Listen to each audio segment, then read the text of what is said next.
everyone.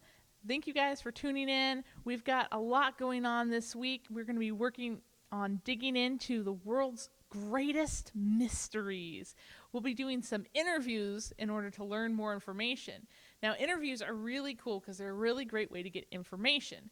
Scientists might do interviews to get more information about rare local species of animals. Historians might do it to learn more about big events that have happened in the past. Or even journalists might do it to get more information on a famous celebrity that they want to know.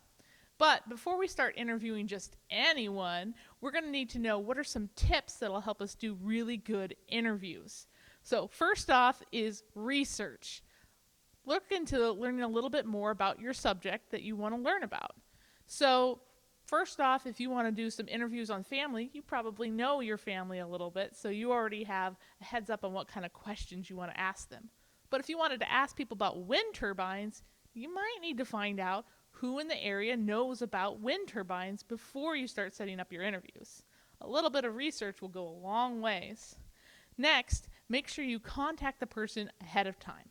People can't always give interviews right when you want to give an interview. Sometimes they're busy.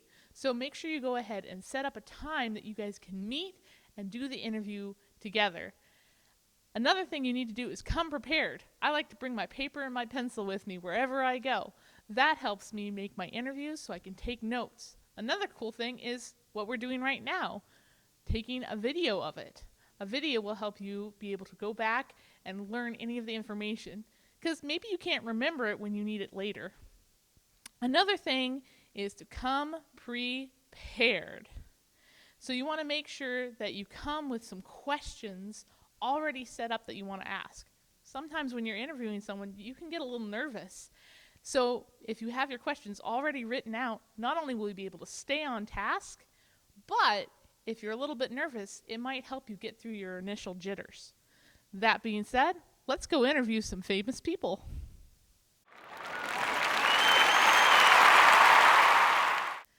Good evening, folks. Thank you so much for tuning in. Today, we will be having multiple celebrity guests, and our first one, I would like you all to give a big warm welcome for the one, the only, Bigfoot.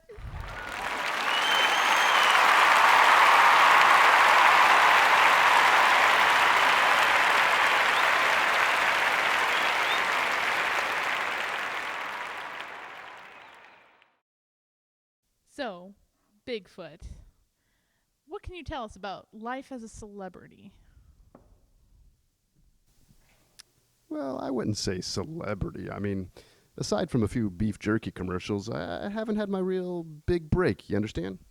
Oh, yeah, I understand how that can feel. Thinking of films and stuff, I've seen you in a lot of them recently. What would you say your first debut was? It was like in 1967, wasn't it? In fact, I brought that clip for you to see. Oh, this is awesome. Let's go ahead and show that clip.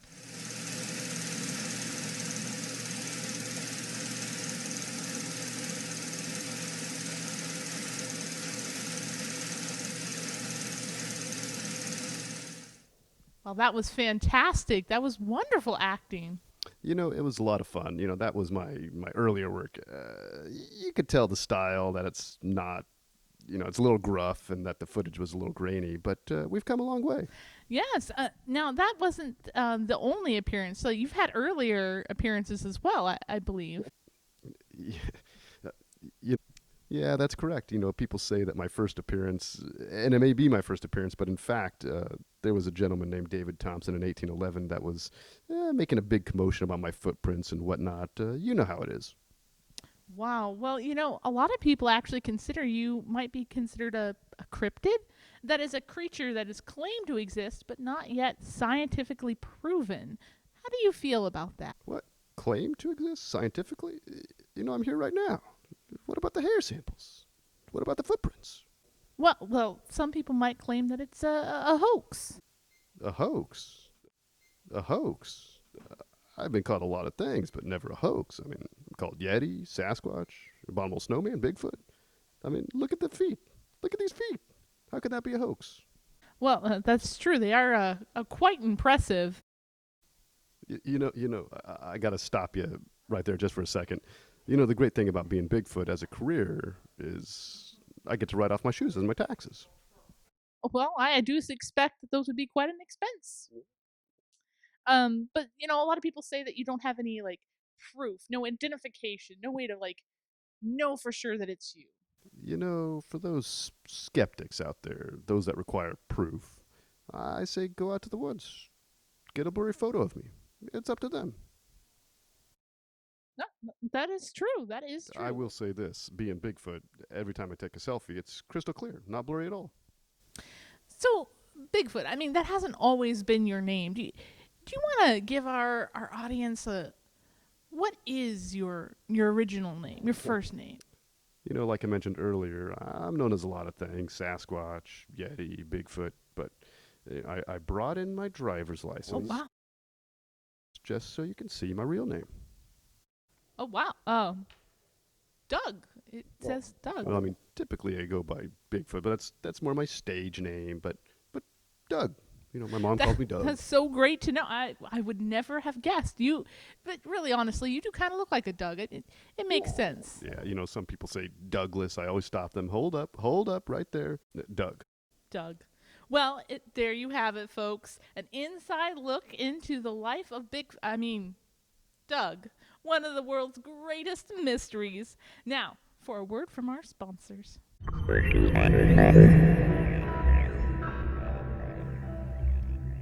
Hey, Slim, how you doing? I'm doing great. How are you? Good. Hey, guys, we just wanted to pause for a commercial break to talk to you about the cool prizes you get to win and what you're entered to win if you solve our code word. Remember, write down those letters every episode when the treasure chest opens, and you will eventually decipher our secret code word.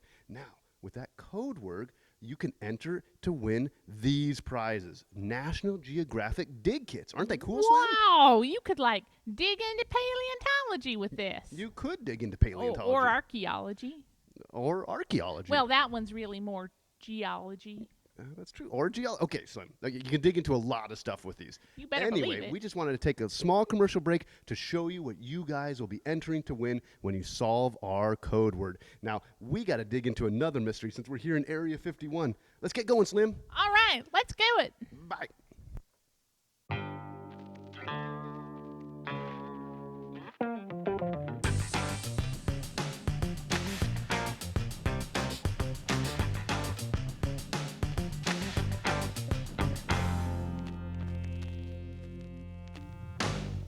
And we're back with another famous cryptid. May I introduce Nessie, the Loch Ness Monster. Now, as some of our viewers may be aware, a loch is just another name for a lake, specifically in the area around Scotland, your native country. So, with that being said, how long have you been living in Loch Ness, Nessie? Oh, I beg your pardon. It is rude to ask a lady her age. Okay, how about this one? When did you start becoming famous?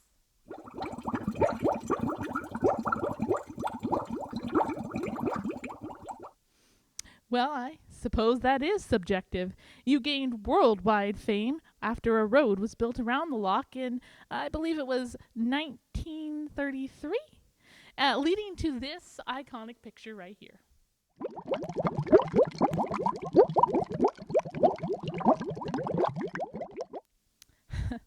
I bet you did. But actually, written accounts of you have dated all the way back to the late 6th century, and the local Pikes actually carved a likeness of you in the standing stones near the lake back in 500 AD.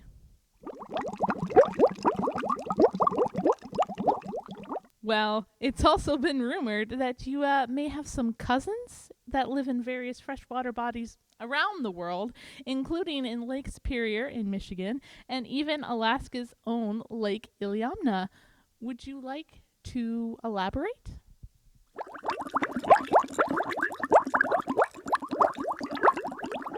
So So true. Now, here is the big question. For years, cryptozoologists have debated whether you are warm blooded, like whales, or cold blooded, like reptiles and fish.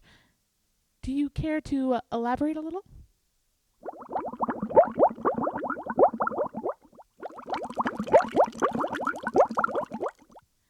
Well, you certainly have warmed our hearts here tonight. Thank you again for joining us, and be careful on the plane ride back. I hear TSA is very strict about that 3.4-ounce liquid rule. And now we'll examine the mystery of the Bermuda Triangle. Wait. What's the matter? Well, we Beatrice? had a change of plans. What do you mean? Well, we ran out of money from the travel budget. The plane ticket for the Loch Ness Monster was much more expensive than we thought. And Bigfoot's room expenses are much higher than anticipated due to the dirty sock odor. We had to buy so many air fresheners. So you're telling me we don't get to take a trip to Bermuda? No. Sorry. But this was going to be the best part. Well, I suppose we could talk about Alaska's Bermuda Triangle Wait a instead. minute, there's a Bermuda Triangle in Alaska? Well, sure. Let me pull up a map. Now, if you draw a triangle between the cities of Anchorage, Barrow, and Juneau, you get an area known as Alaska's Bermuda Triangle.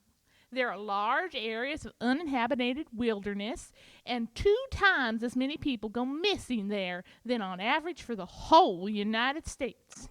Even a group of important politicians mysteriously vanished while the plane was flying over the area.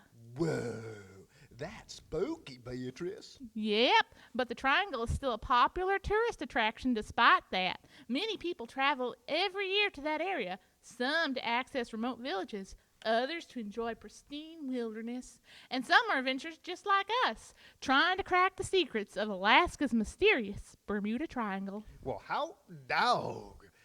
What do you think the big mystery is?